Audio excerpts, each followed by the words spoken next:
Alternating current.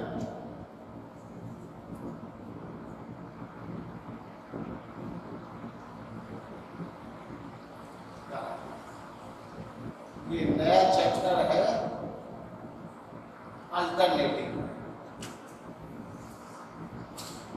Alternating current, AC current. Alternating current क्या है? जो हमारे पावर जनरेटर्स होते हैं, देखिए हमारे पास इलेक्ट्रिक एनर्जी के दो सोर्स हैं, एक तो केमिकल सेल और दूसरा पावर जनरेटर। केमिकल सेल में हम लोग क्या करते हैं, केमिकल एनर्जी को इलेक्ट्रिकल एनर्जी में कन्वर्ट करते हैं। इसलिए केमिकल एनर्जी से एकदम से बहुत एनर्जी नहीं निकलती है, क्योंकि एकदम से बहुत एनर्जी निकले तो वो केमिकल रिएक्शन हमारे लिए डेंजरस हो जाएगी। और ऐसी केमिकल रिएक्शन हम लोग आसपास कहीं होती नहीं है। क्यों? डेंजरस केमिकल रिएक्शन हो चुकी है। अब जो केमिकल रिएक्शन होती है वो नॉर्मल केमिकल रिएक्शन होती है, थोड़ा बहुत विग्रस हुआ, एसिड बेस न्यूट्रलाइजेशन, थोड़ा सा ज्यादा एनर्जी निकली। सबसे ज्यादा एनर्जी एसिड बेस न्यूट्रलाइजेशन में निकलती है, 13,700 कैलोरी पर इक्विवेलेंट। सबसे मैक्सिमम एनर्जी है एसिड बेस न्यूट्रलाइजेशन। इसके अलावा जो केमिकल रिएक्शन होंगी उसमें एनर्जी बहुत कम निकलेगी इसकी कंपैरिजन में। तो उस कम एनर्जी से कम ही हम ईएमएफ प्रोड्यूस कर पाएंगे। तो जो हमारे बैटरी होती है, जो केमिकल सेल होते हैं, वो बहुत ज्यादा वोल्टेज हमें नहीं दे पाते हैं, ठीक है ना। और पहले जो सबसे पहले एल्वा एडिसन ने बल्ब की डिस्कवरी की थी, और जो उन्होंने एनर्जी का सोर्स रखा था वो पता है डीसी करंट रखा था। डीसी करंट कैसे प्रोड्यूस होती है? इलेक्ट्रोकेमिकल सेल से। और डीसी का वोल्टेज बहुत कम होता है, तो जहां वो बल्ब लगाते थे वहां, है ना, वो कैंडल की तरह जला करते थे। बस क्या होता था, कैंडल हवा लगने से बुझ जाती, वो बुझते नहीं थे। तो जो पहले एनर्जी का सोर्स था, मतलब स्टार्टिंग में जब इलेक्ट्रिसिटी की डिस्कवरी हुई थी, जब बल्ब की डिस्कवरी हुई, डीसी सोर्स था, ठीक है ना। बाद में अल्टरनेटिंग करंट को इंट्रोड्यूस किया किसने? टेस्ला ने। निकोला टेस्ला ने सबसे पहले अल्टरनेटिंग करंट की डिस्कवरी की थी। अल्टरनेटिंग की डिस्कवरी निकोला टेस्ला की थी। तो अल्टरनेटिंग करंट क्या है? Alternating current is produced by power generators. और अल्टरनेटिंग करंट का जो बेसिक प्रिंसिपल है वो क्या है? Induced EMF.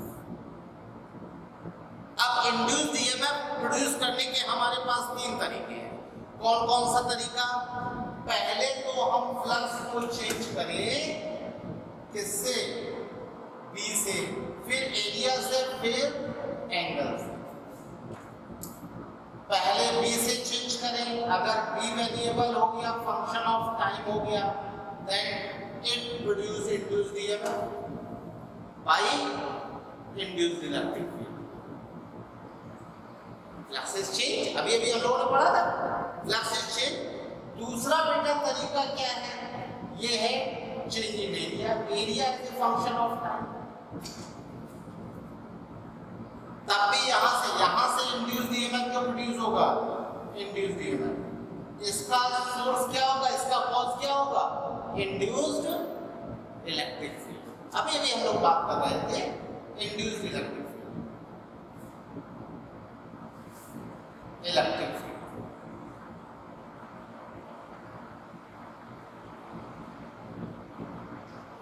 इंड्यूस्ड, इसमें बेटा क्या होगा? इंड्यूस प्रोड्यूस होगा। इसका सोर्स क्या होगा? इसका सोर्स होगा क्या? कॉज क्या होगा? Fm, magnetic force. अब तीसरा मेथड है theta as a function of time. इसमें इंड्यूस्ड ईएमएफ प्रोड्यूस होता है और इसका कॉज क्या होता है? Magnetic F। हमारे लिए ये और ये वेरिएशन इजी नहीं है। क्यों नहीं इजी है? इसके लिए एरिया चेंज करोगे तो एरिया चेंज करके कितना बड़ा ले जाओगे? कितना बड़ा कर दोगे? रेल के ऊपर स्लाइडर को दौड़ा रहे हो तो कब तक दौड़ाओगे, है ना। ये अगर भी टाइम के हिसाब से चेंज हो रहा है ना, इसके साथ एक मेजर प्रॉब्लम पता क्या है, इसका इफेक्ट फिर पूरे इन्वायरमेंट में दिखता है। आप जिसमें करंट बनाओगे वहां तो होगा ही, बाकी जगह भी होगा। और इसको अगर समझ रहे हो ना, तो ये क्या है, जब सब जगह होगा तो वेस्टेज ऑफ एनर्जी है ना। यहां पर सबसे बेस्ट वे था कि हम अपने इंड्यूस्ड ईएमएफ को प्रोड्यूस करें बाय चेंजिंग थीटा। और जब थीटा के चेंज करने से हम इंड्यूस्ड ईएमएफ प्रोड्यूस करते हैं, तो हम लोग देख चुके हैं कि जब हम किसी कांस्टेंट मैग्नेटिक फील्ड में किसी कॉइल को रोटेट करेंगे, तो कॉइल के रोटेशन की वजह से इसमें क्या होगा, फ्लक्स चेंज होगा। फ्लक्स चेंज यहां पर इसको हम रोटेट करते हैं, ऐसे करते है ना। तो जब इसका एंगल 0 था, परपेंडिकुलर, जब ये बोर्ड के परपेंडिकुलर ने लिया था, d = 0 पर ये परपेंडिकुलर था, तो how much flux 0, theta is 0। Area vector तो ऐसे प्लेन होगा तो ये होगा ना एरिया वेक्टर, p और a की डायरेक्शन सेम हो जाएगी। क्यों? गलत है, cos 0 तो 1 होता है ना, cos 0 तो 1 होता है ना। तो यहां पर क्या था, थीटा रोटेट कर दिया, तो अब b से कितना एंगल बना रहा है, अभी बेटा फाई कितना होगा, फाई होगा b के cos थीटा होगा। अगर हम ओमेगा से इसको रोटेट करना है, तो थीटा बेटा कितना हो जाएगा, एंगुलर, ये ओमेगा कांस्टेंट है, इसलिए angular velocity into time, angular displacement is equal to angular velocity into time, because angular acceleration is 0 है ना, s is equal to vt। तो यहाँ पर बेटा क्या होगा, phi is equal to ab cos omega t। अब यहाँ पर इंड्यूस्ड ईएमएफ क्या होगा, इंड्यूस्ड ईएमएफ होगा d phi by dt। इसे आप करेंगे तो ab ओमेगा साइन ओमेगा।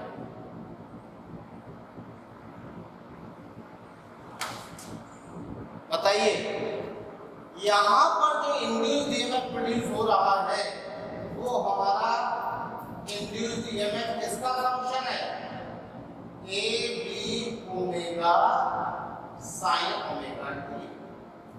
ये बेटा टाइम का फंक्शन है और साइन के फॉर्म में है, साइनोसॉइडल फंक्शन, ठीक है ना। क्यों भाई, ये किसके फॉर्म में है, साइनोसॉइडल, मतलब ये पीरियोडिक फंक्शन है, एक निश्चित टाइम के बाद अपनी वैल्यू को रिपीट करता है। तो यहाँ पर जो इंड्यूस्ड ईएमएफ होगा, ये भी पीरियोडिकली चेंज होगा, कभी 0, कभी मैक्सिमम, फिर 0, फिर दूसरी तरफ फिर मैक्सिमम, क्योंकि हम लोग साइन एक्स के फंक्शन को जानते हैं, पीरियोडिक फंक्शन होता है और हार्मोनिकली चेंज होता है। You understand? तो इस मेथड से जो ईएमएफ प्रोड्यूस होने वाला था, वो ईएमएफ कैसा, पीरियोडिक फंक्शन, साइनोसॉइडल फंक्शन के फॉर्म में आने वाला, ठीक है ना। चूंकि ये अल्टरनेट अपने वैल्यू को चेंज करता है, पॉजिटिव नेगेटिव दोनों डायरेक्शन में, इसीलिए इस वोल्टेज को अल्टरनेटिंग वोल्टेज बोलेंगे, और इससे जो करंट प्रोड्यूस होगी वो अल्टरनेटिंग करेंगे। और हम लोग इस चैप्टर में यही पढ़ने वाले हैं, ठीक है ना। तो अल्टरनेटिंग वोल्टेज का जो प्रिंसिपल है वो क्या है, इलेक्ट्रोमैग्नेटिक इंडक्शन। अंडरस्टैंड? राइट।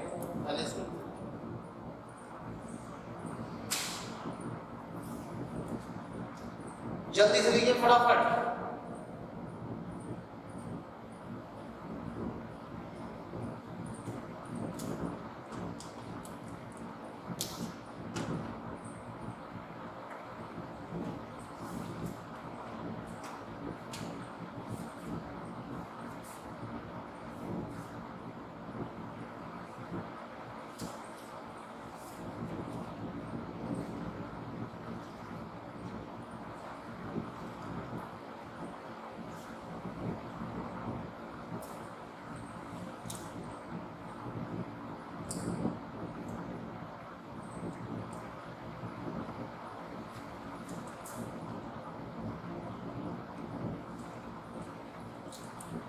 इसमें लिखिए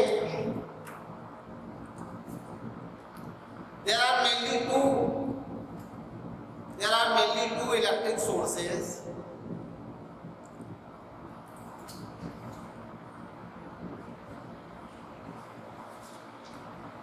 Number one, electrochemical cell. Number one, electrochemical cell. They convert chemical energy into electrical energy.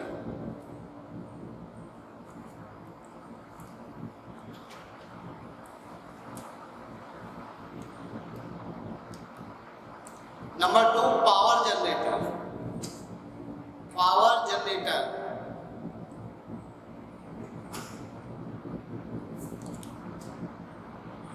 They changes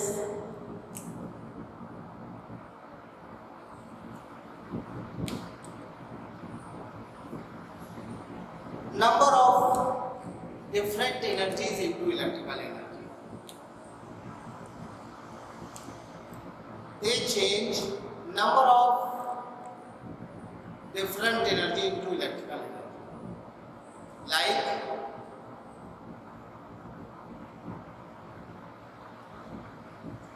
potential energy of water into electrical energy, thermal energy into electrical energy, nuclear energy into electrical energy.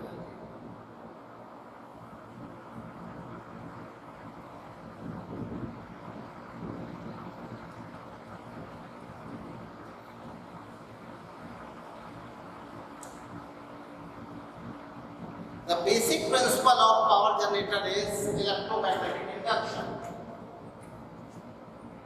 The basic principle of power generator is electromagnetic induction.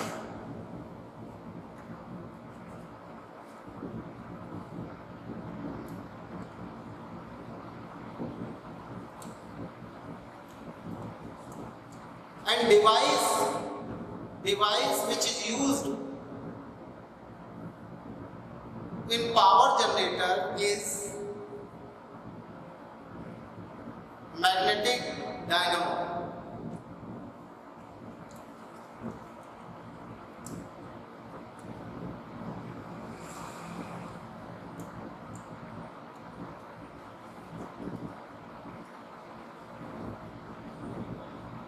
In magnetic dynamo, a coil is rotated in external magnetic field by any mechanical energy source. By any mechanical energy source.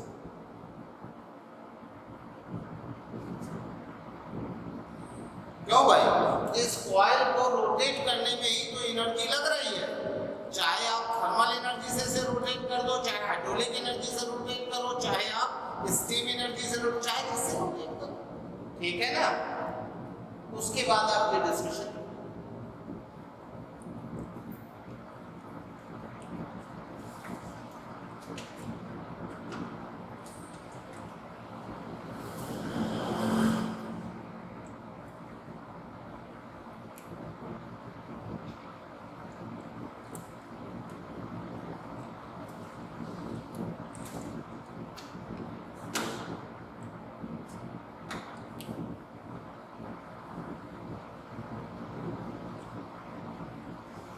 voltage is known as alternating voltage.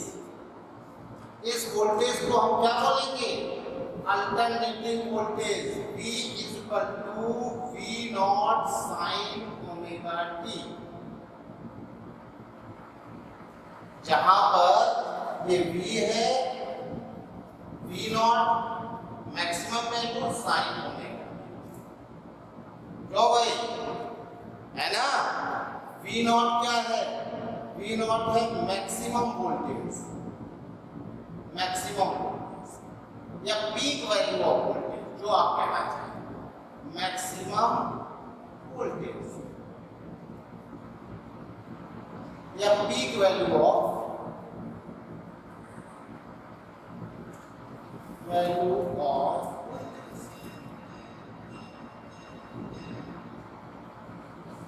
Omega बेटा angular frequency है, angular frequency.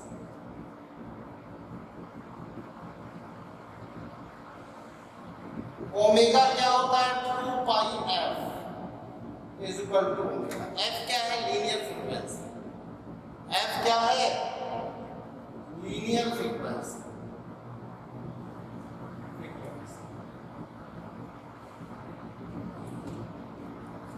ठीक है, तो यहां पर F क्या हो जाएगा? Omega by 2 pi.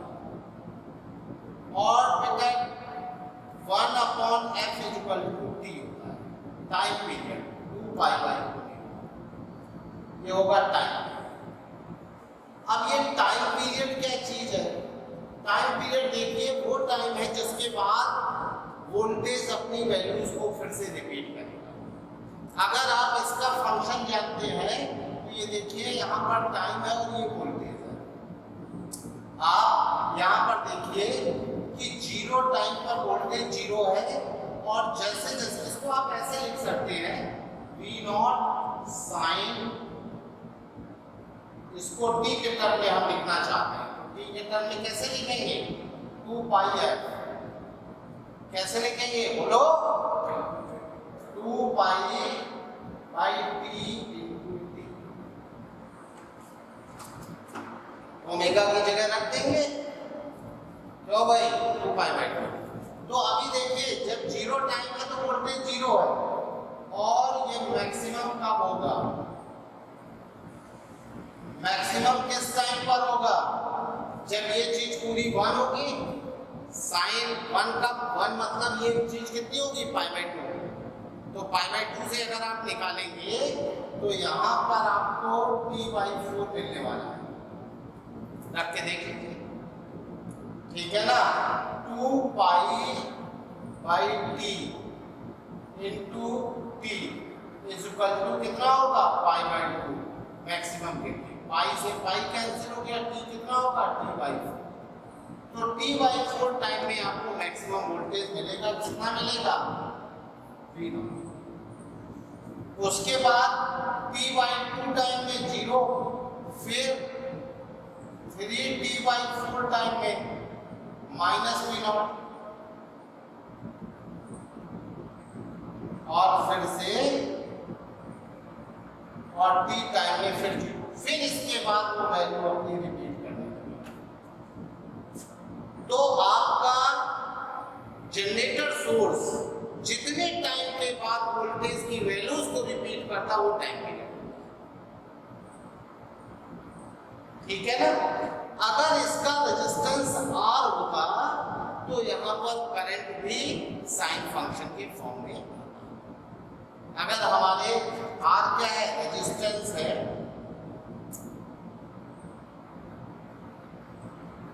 Of coil, तो यहां पर I क्या हो जाता? I हो जाता V/R, मतलब V0/R साइन ओमेगा t। ठीक है, तो I को भी हम लोग लिख सकते हैं I0 साइन। ये हमारी अल्टरनेटिंग करंट,